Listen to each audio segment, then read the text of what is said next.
వాచాలం పంగుం లంఘయతే గిరిం యత్కృపాతమహం వందే పరమానంద సాగరం. ఓం సహనావవతు సహనౌ భునక్తు సహ వీర్యం కరవావహై తేజస్వినావదీతమస్తు మా విద్విషావహై. ఓం శాంతి శాంతి శాంతి. గురువు గారి పాదాలకు, జగద్గురు పరమాత్ముడు కృష్ణ భగవాను పాదాలకు నమస్కారం చేద్దామండి. ఈరోజు 3వ శ్లోకము. క్లైబ్యం మాస్మగమః పార్థ నైతత్వయ్యుపపద్యతే క్షుద్రం హృదయ దౌర్బల్యం త్యక్త్వోత్తిష్ఠ పరంతప. పోయిన అధ్యాయంలో అర్జునుడు పరమాత్మునికి బుద్ధివాదం చెప్పాడు. యుద్ధమొద్దు, ఎందుకొద్దంటే అని తన మనసులో కలిగినవన్నీ చెప్పాడు.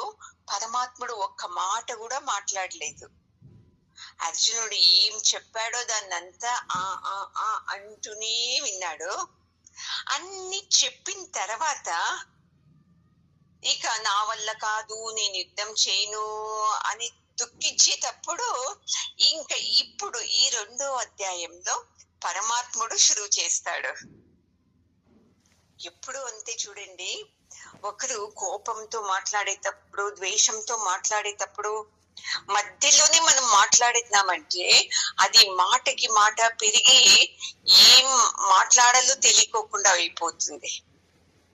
కొద్దిగా సహనంగా చెప్పండి చెప్పండి చెప్పండి, ఇంకా ఏమో నా పైన కోపం ఉంది చెప్పండి, ఇలా అన్నామంటే ఆ కోపం వాళ్ళలో తగ్గిపోతూ వస్తుంది. ఎందుకంటే మన నుండి ఏది రిప్లై ఉండదు కదా.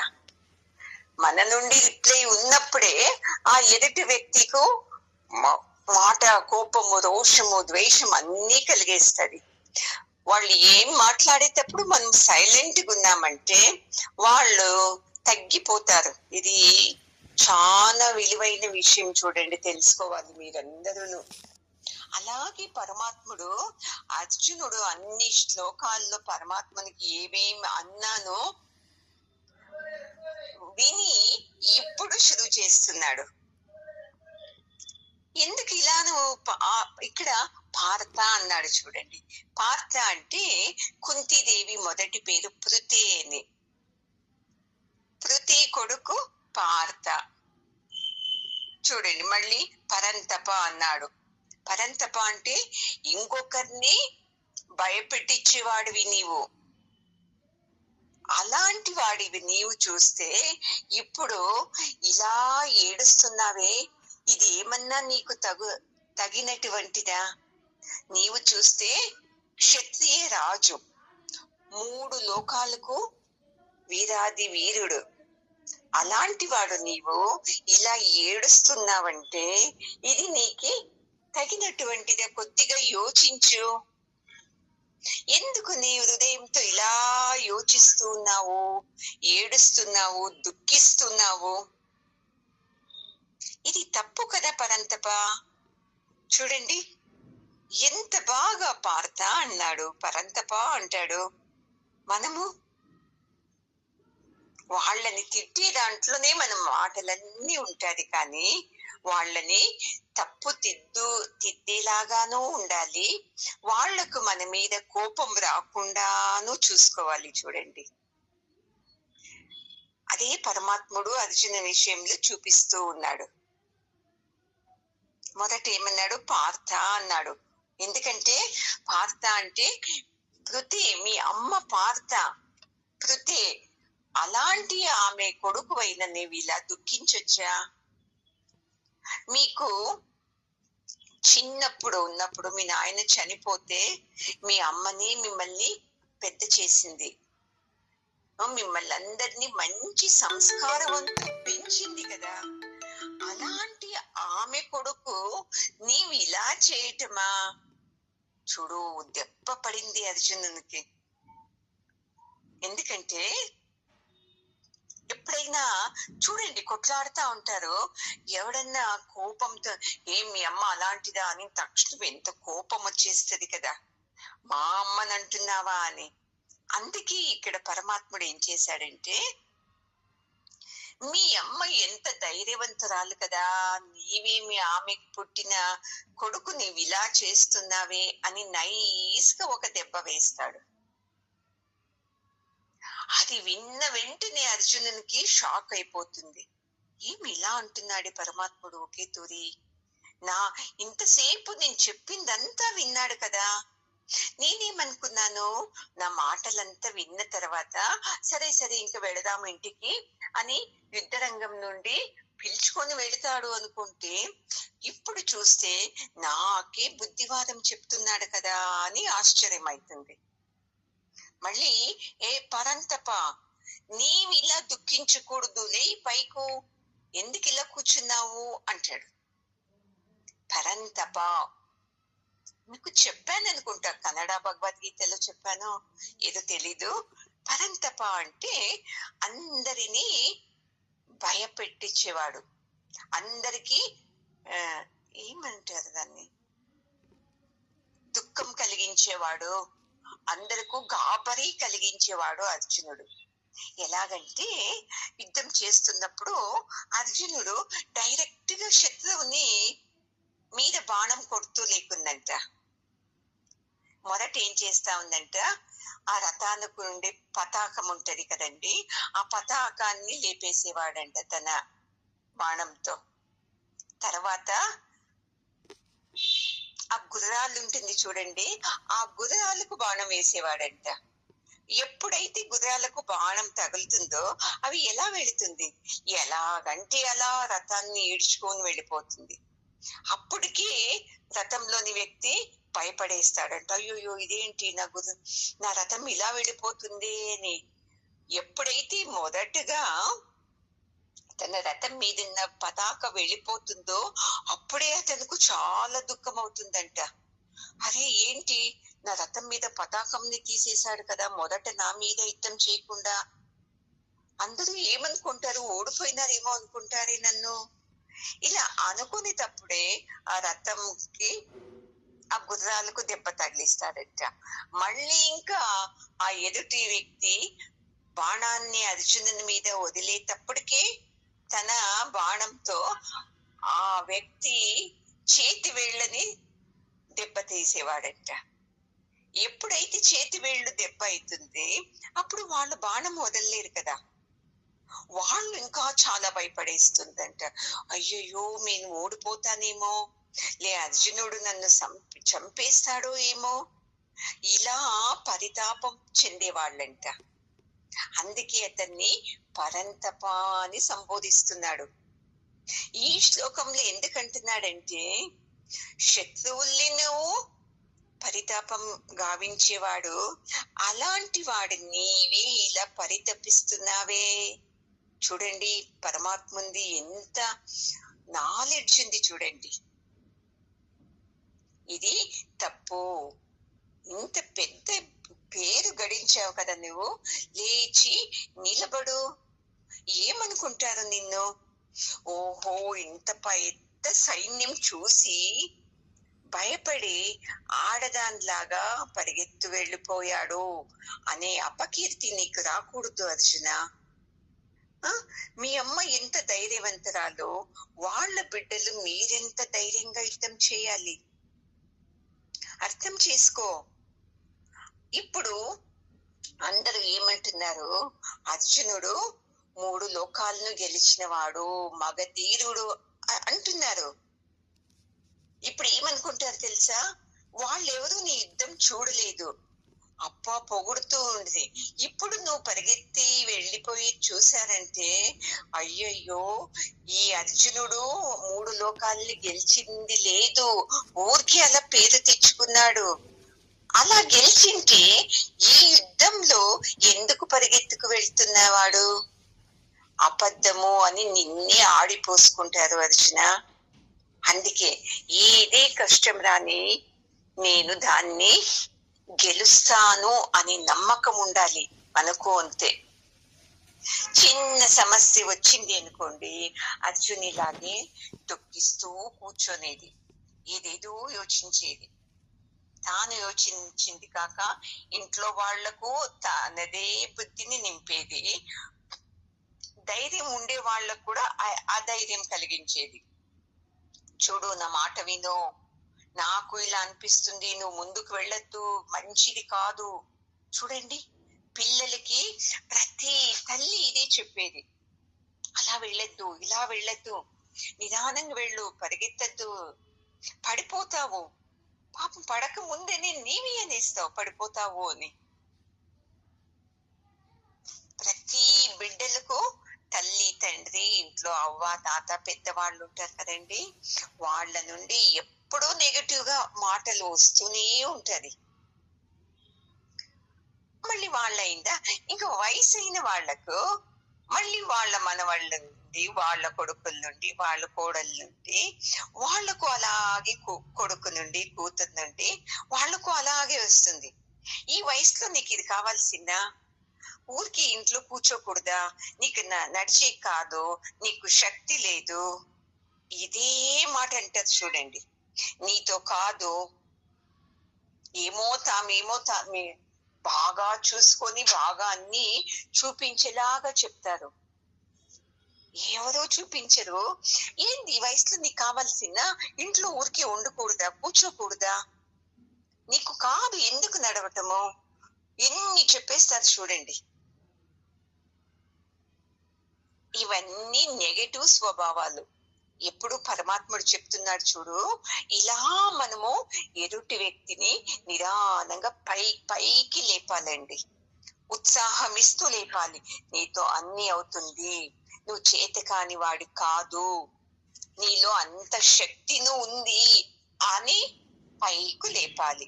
అలాగే ఇప్పుడు పరమాత్ముడు అర్జునునికి ఇలా 2 దెబ్బలు వేసిన వెంటనే ఇప్పుడు అర్జునుడు మాట్లాడతాడు. అర్జున ఉవాచ కథం భీష్మమహం సంఖ్యే ద్రోణంచ మధుసూదన ఇషుభిః ప్రతియోత్స్యామి పూజార్హావరిసూదన. మళ్ళీ కోపం వచ్చేస్తుంది అర్జునునికి. అంతే కదండి, తమ తప్పుల్ని ఎప్పుడు చూపించామంటే ఏమైతుంది, మనకు రోషం వచ్చేస్తుంది. ఏమి నా తప్పునే చూపిస్తున్నావు కదా అని ఎలాగంటే అలాగే మాట్లాడతామా లేదా? మనము వేరే వాళ్ళ తప్పు కొద్దిగా ఉంటే ఎలా తిట్టేస్తాం వాళ్ళని. మనల్ని ఎవరన్నా అంటే సహించుకోము, మనం వేరే వాళ్ళని ఎన్ని మాటలన్నా అనొచ్చు కదా. అలాగే ఇప్పుడు అర్జునునికి కోపం వచ్చేసింది పరమాత్మని గురించి. ఏమి మళ్ళీ నాకే బుద్ధివాదం చెప్తున్నాడు కదా, ఇంతసేపు నేను చెప్పిందంతా విన్నాడు కదా, ఇప్పుడు ఎందుకు ఇలా మాట్లాడుతున్నాడు అనేసి, ఈ మధుసూదన ఏంటి నువ్వు చూస్తే అంత శత్రువుల్ని నాశనం చేసేవాడు నీవు, మళ్ళీ ఎవరెవరు చెడ్డ పనులు చేస్తారో వాళ్ళంతా శిక్షించేవాడు నీవు. అలాంటి వాటివి నీవు నన్ను అంటున్నావే ఏమని? పూజ చేయాల్సినటువంటి మా తాతను, మా గురువైన ద్రోణాచార్యుల్ని వాళ్ళ మీద యుద్ధం చేయమంటున్నావు కదా, ఎలా చేసేది వాళ్ళ మీద నేను యుద్ధము? వాళ్ళ మీద నేను ఎలా బాణం వేయాలి? నీకేం అర్థం అవుతా లేదా? నువ్వు ఎంతమందిని శత్రువుల్ని చంపావు యుద్ధంలో, కరెక్ట్, అది నువ్వు చేసింది కరెక్ట్. ఇప్పుడు వీళ్ళు నాకు శత్రువులు కాదు కదా, మా గురువు గారు, మా తాతగారు, వీళ్ళ మీద నేను ఎలా బాణం వేయాలి, ప్రయోగం చేయాలి? ఎందుకు నీకు అర్థమే అవుతా లేదే? మధుసూదన చూడండి, మనం పరమాత్మ అంటాము కానీ ఏమంటున్నాడు, మధుసూదన అని ఒకటే చెప్తున్నాడు. అది సూదన అని కూడా అంటారు, అంటే శత్రువులంతా నువ్వు చంపినావు. మళ్ళీ మధుసూదన అంటే మధు అనే రాక్షసుని చంపినావు, దానికి మధుసూదన అని ఒక మాటగా అంటారు. మళ్ళీ మధు అంటే తేనె, తేనెలాగా తీయగా మాట్లాడేది పరమాత్ముని స్వభావం అని అలాగూను అంటారండి. ఇప్పుడు ఇంట్లో ఏదన్నా పండగైనా ఏమన్నా అయినాను పెద్దవాళ్ళు ఏం చేస్తారు, ఆశీర్వాదం చేస్తారు. మళ్ళీ అక్షతల్లి మీద చల్లి చల్లగా ఉండున ఆశీర్వాదం చేస్తారు కదా. అలా ఆశీర్వాదం చేసే నా తాతను, మా గురువు గారైన ద్రోణాచార్యుల మీద ఎలా బాణ ప్రయోగం చేయాలి నీకు అర్థమే అయితలేదు కదా, ఎందుకు నన్ను ఇలా హింసిస్తున్నావే అని మళ్ళీ కోపం వచ్చేసి మళ్ళీ పరమాత్మనికి రివర్స్ అయిపోతున్నాడు. మనం ఎప్పుడు ఇలాగే కదండి, పెద్దవాళ్ళు అని ఎంత గౌరవం ఇస్తామో మళ్ళీ వాళ్ళు తప్పు చేస్తుంటేను వాళ్ళని తిద్దటానికి వెళ్ళము. ఎందుకంటే వాళ్ళు మనకన్నా పెద్దవాళ్ళు, వాళ్ళని ఏమన్నా అన్నామంటే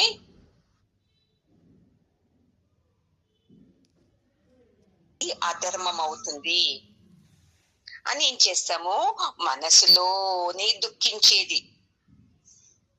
ఏదన్నా చెప్తాము ఇంట్లో వాళ్ళకేంటి, వాళ్ళు పెద్దవాళ్ళు ఏమన్నా చేసుకుని మనకెందుకు, మీరు ఊరికే మనం ఊరికే ఉండాలి అనేస్తారు.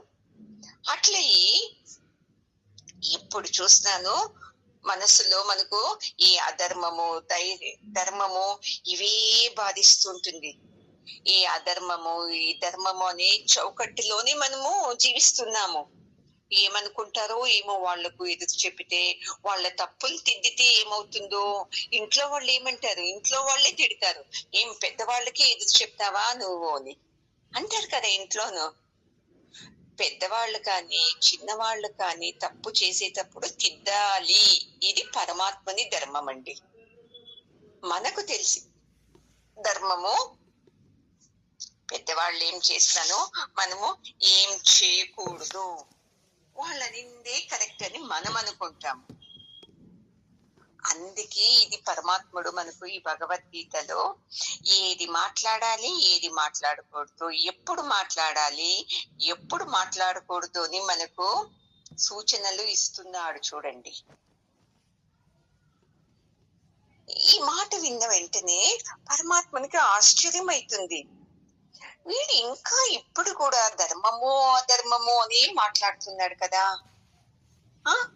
అయ్యో మా గురువు గారు అంటున్నాడే, మా తాతగారు అంటున్నాడే, వీళ్ళు నా పూజ్యులు అంటున్నాడే, ఎందుకు అర్థమవుతా లేదు అర్జునునికి అని. ఈ మీ తాతగారు గురువు గారు అయితే వాళ్ళు ఎందుకు అధర్మం పక్క నిలబడుతూ ఉంది, కౌరవులకి ఎందుకు సపోర్ట్ చేస్తున్నారు, వీళ్ళు కూడా అధర్మంలో ఉన్నట్టే కదా లెక్క. ఇది అర్థం అవుతా లేదు అర్జునునికి. పరమాత్ముడు ఇది చూపిస్తున్నాడు. ధర్మవంతులైతే ధర్మానికి సహకారం చేయాలి, వీళ్ళు చూస్తే అధర్మవంతులకి సహకారం చేస్తున్నారే, వీళ్ళ మీద యుద్ధం చేయటంలో తప్పే లేదు అని పరమాత్ముని నియమము. ఎప్పుడు అంతే చూడండి, పరమాత్ముంది ఏం తెలుసా, ఎవరే కానీ అధర్మం వైపు వెళ్ళారంటే వాళ్ళని శిక్షించాలి. వినడానికి బాగానే ఉంటుంది, మన ఇంట్లో మన బిడ్డలు కానీ మా ఆయన కానీ ఎవరన్నా కానీ తప్పు చేస్తుంటే వాళ్ళని తిట్టడానికి మనం వెళ్ళము. ఇది వాళ్ళొక్కరే కాదు అధర్మంలో ఉన్నట్టు, తప్పు తిద్దుకోకుండా ఉంటారు చూడండి, బిడ్డలదే కరెక్ట్, అయ్యో వాళ్ళకు వయసే కాలేదు ఇంకా చిన్న బిడ్డలు కదా అనేస్తారు. ఎంత పెద్ద బిడ్డల్ని పట్టుకొని తల్లిగారు, ఎందుకంటే ప్రేమ వ్యామోహం అలా ఆడిస్తుంది. ఎన్ని తప్పులు చేసినా వీళ్ళే ఏదో ఒక ఆన్సర్ చెప్పేసి ఎదుటి వాళ్ళని నోరు మోపించేస్తారు తప్ప, అవును వాళ్ళు చేస్తుండేది తప్పు, నేను సరిగ్గా పెంపకంలో పెట్టలేదు వాళ్ళని, నేను తిద్దలేదు వాళ్ళని అని మాత్రం ఒప్పుకోరు చూడండి. ఇవన్నీ పరమాత్మనికి ఇష్టమే కాదు ఇలాంటివంతా. అందుకే చెప్తున్నాడు. మళ్ళీ ఇంకొకటి చెప్తున్నాడు. ఎంత ఐడియా చూడండి అర్జునునికి.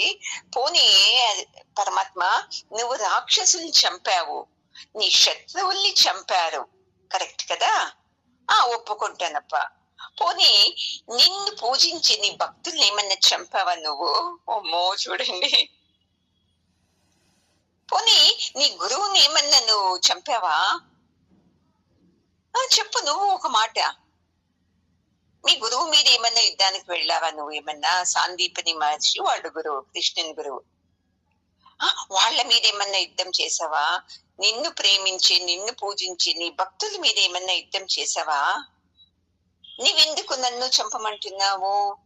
మళ్ళీ ఒక పేరు తీసుకుంటాడు. పోనీ వైశంపాయన మహర్షిని ఏమన్నా నువ్వు యుద్ధం చేసావా అతని మీద? నీవు మాత్రం చూస్తే నీ గురువుకు, మీ పెద్దలకు, అందరికీ నీ గౌరవం ఇవ్వచ్చు. నేను మాత్రము గౌరవం ఇవ్వకుండా వాళ్ళ మీద నేను యుద్ధం చేయాలా? ఇది నా నీ న్యాయము? చూడండి ఎలా ప్రశ్నిస్తున్నాడు. ఎప్పుడైతే మనకు అజ్ఞానం మూసుకుంటది చూడండి మనసులో, అప్పుడు ఇలాగే మాట్లాడతాం. అందరూ అంతే, అర్జునుడు ఒకడే కాదు. అప్పుడు మనకు అజ్ఞానం మూసుకున్నప్పుడు సరి తప్పు ఏది కనబడదు.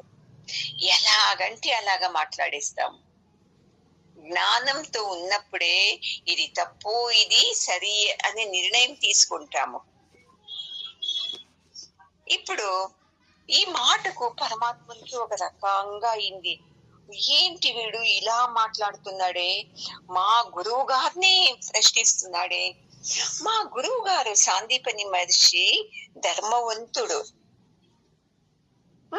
వీళ్ళ గురువులాగా అధర్మం వైపు నిలబడలేదు. అలాంటిది నా గురువుని ఎందుకు నేను దండిస్తాను? అర్జునుడు చూస్తే ఇలా మాట్లాడుతున్నాడు కదా. వైశంపాయన మహర్షి ధర్మవంతుడు, అతని మీద నేనెందుకు యుద్ధం చేస్తాను? ఎందుకు అర్జునునికి అర్థం అవుతా లేదు? వాళ్ళందరూ ధర్మవంతులు. ఇక్కడ భీష్మాచార్య, ద్రోణాచార్య, కౌరవులు వీళ్ళంతా అధర్మం వైపు నిలబడినారు కదా. అందుకు యుద్ధం చేయమంటే వీడు నన్నే ప్రశ్నిస్తున్నాడు కదా. చూడండి ఎంత దూరంగా యోచిస్తున్నాడు. మా గురువులు ఎంత మంచి వాళ్ళు, మా గురుపత్ని ఎంత మంచిది, వాళ్లకు సంతోషం ఇవ్వాలి నేను. ఎప్పుడు అంతే కదండి. ఎవరైతే మనల్ని తిట్టుతుంటారో, మనల్ని క్షమిస్తూ మళ్ళీ పైకి తెస్తుంటారో వాళ్లకు మనం ఏం చేయాలి? శరణాగతిలో ఉండాలి. వాళ్ళ మనసులో ఏముందో అవన్నీ నిజమైన శిష్యుడు నెరవేర్చాలి. చూడండి, ఇది ఒక్క క్వాలిటీ మీకు వచ్చింది అనుకోండి, మా గురువు మనసులో ఏమి, వాళ్ళకి ఎలా ఉండాలి అని ఎవరికన్నా తెలుసుకున్నారంటే వాళ్ళు గురువు హృదయంలోనే ఉంటారు. చూడండి, ఇది ఒక విద్య అండి. గురువుకి ఎలా ఉండాలి, ఏ క్షణంలో ఏం తెచ్చివ్వాలి, వాళ్ళకి ఏం ఇష్టం అవుతుంది, వాళ్ళ ముందు మేము ఎలా మాట్లాడాలి, ఇవి తెలుసుకున్నారంటే మీ జన్మ పావనం అవుతుంది. చూడండి, మనకేముంది, సత్సంగం వింటాము అంతే, ఏమో వాళ్ళు టైం పాస్ చేస్తున్నారేమో అని మనకే ఉంటది. పనులుంది, ఏమమ్మా ఈ రోజు సత్సంగం ఉండాలా, మనసులో ఎంత తిట్టుకొని ఫోన్ తీస్తాము. అరే ఇది నేనుండే జాగాకి ఆత్మవిద్య వస్తుంది కదా, నా కర్మలన్నీ వీళ్ళు తీసేస్తున్నారు కదా అని శరణాగతి మనలో ఉందా? చూసుకోండి. అంత పరమాత్ముడైన కృష్ణుడే తన గురువు సాందీపని మహర్షికు, అతని భార్యకు అంత ప్రేమగా చూసుకునే వాళ్ళంటే చూడండి. విద్య అంతా అయిన తర్వాత వాళ్ళు మేమిక వెళ్ళొస్తాము గురువుదేవ, ఎందుకంటే విద్య ముగిసిన తర్వాత వెళ్ళిపోవాలి కదా ఊరికి. అప్పుడు వెళ్ళేటప్పుడు వాళ్ళు అడుగుతారంట చూడు, కృష్ణుడు బలరాముడు, స్వామి మీరు మాకు ఇంత విద్యాదానం చేశారు కదా, మీకు ఏం గురుదక్షిణ ఇవ్వాలి మేము అని. అప్పుడు సాందీపని మహర్షి అంటారంట, ఏమి వద్దు, విద్యను నేర్చుకొని ఏం నేర్చుకున్నారో దాన్ని మీ జీవితంలో అలాగే ఉండండి, జీవించండి, ఇదే మీరిచ్చి గురువు కాణిక అంటాడు. అయితే శిష్యులు ఎప్పుడూ అంతే, గురువుతో ఏం నేర్చుకున్నారో దానికి తగినట్టు మనము ఇస్తూ ఉండాలి గురుదక్షిణ ఏదో ఒక రూపంలో. ఇది నిజమైన శిష్యుని లక్షణము. గురువు వద్దంటారు, అప్పుడు ఏమైతుంది తెలుసా, కృష్ణునికు మా గురువు గారు ఏమడిగినా వద్దంటున్నారు బలరామ, అందుకే గురువు గారిని అడిగేదొద్దు, మనం ఏం చేస్తాము, గురుమాతను అడుగుతాము, అమ్మ ఏం కావాలి గురుదక్షిణ అని. అప్పుడు అమ్మ చెబుతుంది మనకు అని గురువు గారిని అడుక్కోకుండా గురుమాతను వెళ్ళి అడుగుతారంట. అమ్మా, మా విద్య అయిపోయింది, మేము ఊరికి వెళుతున్నాము, ఇన్ని సంవత్సరాలు మమ్మల్ని కాపాడారు కదమ్మా, ఏది గురుదక్షిణ ఇవ్వాలి? ఆ గురుదక్షిణ ఇచ్చిన వెంటనే మీ గురువు గారికి జ్ఞానానికి మీరు ఇచ్చింది సమ కాదండి, ఏదో ఒక కొద్దిగా అలా సమర్పించాలి అంతే తప్ప మీ గురువు గారు చేసిన దానికి నేను ఇచ్చింది సరిపోయింది అని మీ మనసులో ఎప్పుడు రాకూడదు. చూడండి, అహంకారం ఇది. అప్పుడు గురుమాత ఏడుస్తుంది. ఎందుకమ్మా ఏడుస్తున్నారంటే అప్పుడు చెప్తుంది చూడండి, మేము కొన్ని సంవత్సరాల క్రితం నదిలోకి వెళ్ళింటిమి, అప్పుడు నా బిడ్డని ఎవరో అపహరించుకొని వెళ్ళిపోయేశారు. రాక్షసులు, నదిలో నీళ్లలో ఉండే రాక్షసులు, మత్స్య రూపంలో ఉండే రాక్షసులు నా బిడ్డని ఎత్తుకొని వెళ్ళిపోయేశారు. వాళ్ళే నాకు ఎప్పుడూ తరచూ జ్ఞాపకం వస్తుంటారు. నా బిడ్డల్ని చూడాలని ఉంది నాకు కృష్ణ బలరామ అని అంటది. అప్పుడు చూడండి, కృష్ణ బలరాముడు ఏం చేస్తారు, వెళ్ళి ఆ మత్స్య రూపంలో ఉన్న రాక్షసితో యుద్ధం చేసి ఆ బిడ్డని విడిపించుకొని వచ్చి గురుమాతకి ఇస్తారు. చూడండి,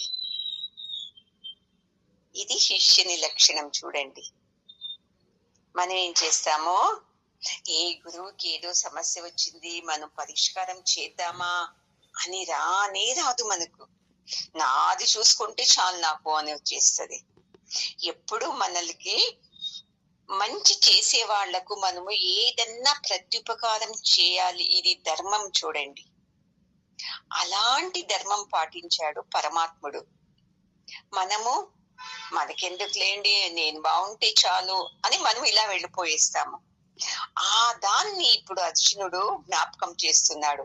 మీ గురువుని నువ్వు చంపావా, మీ గురువుని ఏమన్నా బాణం ప్రయోగించావా అని.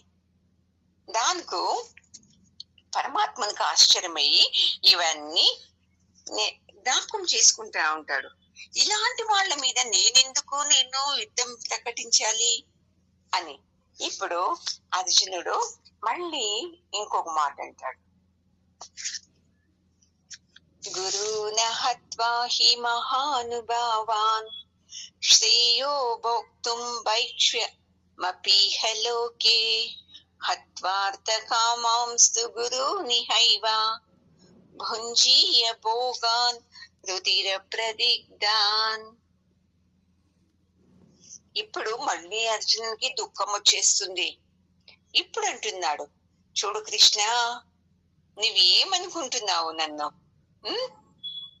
నీవు మాత్రము మీ గురువుల్ని పెద్దవాళ్ళని ఏమీ అనకు, నన్ను మాత్రము వాళ్ళ మీద యుద్ధం చెయ్యి అంటున్నావు కదా. కొద్దిగా తెలుసుకో, నువ్వు ఇలాంటి పూజ్యులైనా శ్రేష్ఠులే అయినా ఈ గురువుని ఏమన్నా చంపానంటే దానికన్నా నేను ఎక్కడన్నా వెళ్ళి భిక్షాటన చేసి జీవించొచ్చు. బాగా అర్థం చేసుకో. నేనెందుకు మా గురువు మీద యుద్ధం చేస్తాను? చూడండి, ఎంత అజ్ఞానం అర్జునునికి. మనకు అంతే కదా. అయ్యో, వాళ్ళు ఆ గురువు ఇలా అజ్ఞానంలో ఉన్నాడే, అధర్మంలో ఉన్నాడే, అది తప్పు కదా, అది మనకు అనిపించదు. ఎందుకంటే మనకేం ఆ గురువు ఏం అన్యాయం చేయలేదు కదా, వేరే ఎవరికో చేశారు కదా అని అదే గురువుకే నమస్కరించేది, పూజించేది, ఎన్ని చేస్తాము తప్ప, అరే గురువైన వాడు ధర్మంతో ఉండాలి, అందరూ శిష్యుల్ని ఒకేలాగా చూడాలి, ఇతను చూస్తే ఒక శిష్యుడిని ఒకలాగా, ఇంకొక శిష్యుని ఒకలాగా చూసిస్తున్నారే, వీళ్ళు నిజమైన గురువు కాదు కదా అని రానే రాదు మనకు. మనకు దెబ్బ తగిలే వరకు మనకు ఎదుటి వ్యక్తిలో చెడ్డతనం కనపడుతూ మనకు మంచి వాళ్ళలాగే ఉంటారు. మనకు దెబ్బ కలిగినప్పుడే మనకు ఇంకో వ్యక్తి మీద తప్పు అభిప్రాయం ఏర్పడేది. అందుకే ఇప్పుడు అర్జునుడు, నా గురువుని నేను ఎలా చంపేది, నాకు యుద్ధమే వద్దు, మా గురువుని చంపడానికన్నా ఎక్కడన్నా వెళ్ళి భిక్షం తీసుకొచ్చి నేను జీవనం చేస్తాను, ఇలాంటి వాళ్ళని ఏమన్నా చంపామంటే మనకి మంచిదవుతుందా కృష్ణ? మొదటికి వచ్చాడు చూడండి. పోనీ ఇలాంటి వాళ్ళని చంపి ఈ యుద్ధం నేను తీసుకున్నానంటే ఈ యుద్ధాన్ని నాకు భోగించేకవుతుందా?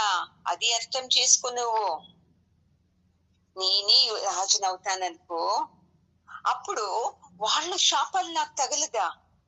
వాళ్ళని నేను చంపింటాను కదా, వాళ్ళు చూడు శిష్యుడే నన్ను చంపాడే, నా మనవడే నన్ను చంపాడే అని భీష్ముడు అనుకోడా, వాళ్ళ శాపాలు నాకు తగలదా? ఎందుకు నీకు అర్థమైతలేదు కృష్ణ అని తన లోపల ఉన్న మోహాన్ని, దుఃఖాన్ని కృష్ణుని ముందు చెప్తూ ఉన్నాడు. చూడండి ఎక్కడున్నామో మనము. మనకు ఎవరైనా తప్పు చేసినప్పుడు మనము వాళ్ళ మీద నిలబడతాము, మీరు చేసే తప్పు అని. పక్కింటి వ్యక్తికో ఎదురింటి వ్యక్తికో ఎవరైనా అన్యాయం చేస్తుంటే అయినాను మనము వాళ్ళకి సపోర్ట్ చేయము, ఎందుకంటే వీళ్ళు మన వాళ్ళు కాదు కదా అని. తర్వాత అదే వ్యక్తి నీకు అన్యాయం చేస్తాడు అనుకోండి, అప్పుడు నీవు అయ్యో నాకు చేశాడే అని అప్పుడు పక్కింటి వాళ్ళతో ఎదురింటి వాళ్ళతో జత కలుపుతాము. అంతకు ముందు వాళ్ళకి సపోర్ట్ చేయము. ఏమో అమ్మ మీరే కొట్లాడుకోండి, ఏమన్నా చేసుకోండి, నాకెందుకు, నేను ఏదో ఉంటాను, ఇలాగే ఉంటది. చూడండి ఎంత సత్సంగం విన్నాను, మన బుద్ధి మురికి నీళ్ళలాగే స్వభావము, తన దాకా వచ్చే వరకు తెలీదు. తనకెప్పుడు దెబ్బ తగులుతుందో అప్పుడు వాళ్ళ జతలో చేరి అవును అవును అతను చేసింది తప్పే, మీరు చేసేది వాళ్ళ మీద కరెక్టే లేండి అని అప్పుడు సపోర్ట్ చేస్తాము. ఇది ఉండకూడదు. చూడండి సత్సంగం ఇదే నేర్పించేది. చూడండి ఎంత ధైర్యం నేర్పిస్తుంది. ఎవరు తప్పు చేస్తే వాళ్ళది తప్పు అనాలి, ఎవరు మంచి చేస్తే వాళ్ళు మెచ్చుకోవాలి, పైకి తేవాలి. ఈ సత్సంగం అంతా విన్న తర్వాత కూడా మీరు ఇలానే ఉన్నారు అంటే ఏం చెప్పడానికి కాదు నేను, అది మీకే అర్థం కావాలి. ఎందుకంటే అర్జునునికి ఎంత ఉందో అర్జునుని కన్నా మనకు ఇంకా ఎక్కువే ఉంది. మోహము, అజ్ఞానము నా దాకా వచ్చే వరకు మనకు బాధ తెలీదు. అందుకే ఇప్పుడు అర్జునుడు మళ్ళీ మా గురువున హత్వా, మా గురువుని చంపమంటావే, నువ్వెలాంటి వాడువి అని యుద్ధం చేసేకి నేను రాను, నీకు అర్థమైతలేదు ఏమని అని మళ్ళీ ఇంకో శ్లోకం చెప్తాడు. నచైతద్విస్మః కతరన్నో గరీయః యద్వా జయేమ యది వా నో జయేయుః యానేవ హత్వా న జిజీవిషామః తేవ స్థితా ప్రముఖే ధార్తరాష్ట్రాః. ఏదో కృష్ణ నువ్వు ఏదేదో అంటున్నావు, వాళ్ళని మనము జయించాలా, వాళ్ళ మీద నేను యుద్ధం చేయాలా, వాళ్ళు మన మీద యుద్ధం చేయాలా, నాకి ఒక్కటి అర్థమవుతా లేదు. నువ్వు చూస్తే ఏదేదో మాట్లాడుతున్నావు. పోనీ వీళ్ళంతా చంపిన తర్వాత కూడా మనము బతకాలా? మళ్ళీ ఎంత దుఃఖం చూడండి. ఇంతమంది సైనికుల్ని చంపి ఈ రాజ్యం తీసుకొని మనం ఆనందంగా ఉండే కాదు. పోనీ ఇంతమందిని చంపిన తర్వాత మనకు పాపం రాదా? యుద్ధంలో మనం గెలుస్తామో తెలీదు, వాళ్ళు గెలుస్తారో తెలీదు. ఎందుకు మళ్ళీ ఊరికి ఇలాంటి యుద్ధాలు చేసి రక్తపాతం కావాలి? ఆ కౌరవులు వాళ్ళది దుర్బుద్ధి వాళ్ళది. అలాంటి దుర్బుద్ధులు వాళ్ళతో మనం ఎందుకు యుద్ధం చేయటము? చీతు అని వదిలేస్తాంలే కృష్ణ. పోనీ కృష్ణ ఇంకొక మాట చెప్తాను, అలాంటి పాపిష్టుల్ని మనం చంపామంటే మనకు మంచిది అవుతుందా? చూడండి ఎంత నాకుంది. అలాంటి పాపిష్టుల్ని చంపామంటే మనకు పాపమే కలుగుతుంది అని నమ్మకము అర్జునునికి. ఎందుకంటే అజ్ఞానం ఉంది కదా, నేను యోచించేదే కరెక్ట్, నేను మాట్లాడేదే కరెక్ట్ అని. అందుకే కృష్ణ అలాంటి వాళ్ళని చంపేది వద్దు, దాని నుంచి మనకు మంచిది ఎలాగూనూ రాదు. ఎందుకంటే చెడ్డవాన్ని చంపితే పుణ్యం ఎలా వస్తుంది? పాపమే వస్తుంది. ఇలా ఇంతమంది సైనికుల రక్తము ఈ భూమి మీద చిందింది కదా, చిందితే ఇలాంటి భూమి మీద మనము ఏదన్నా ధాన్యాలను పండి తింటే మనకు మంచిదవుతుందా? ఎక్కడెక్కడికో వెళతాడు చూడండి అర్జునుడు.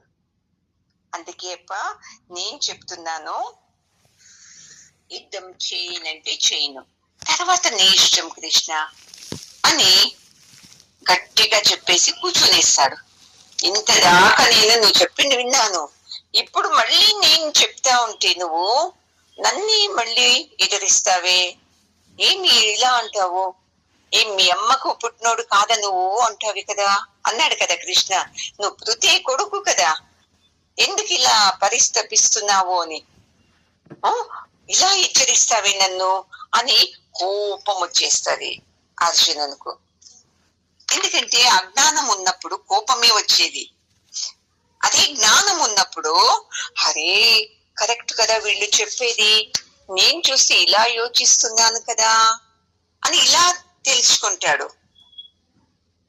అజ్ఞానం ఉన్నప్పుడు ఎంతమంది వచ్చి చెప్పినా వాళ్ళనే తప్పు పడతాము.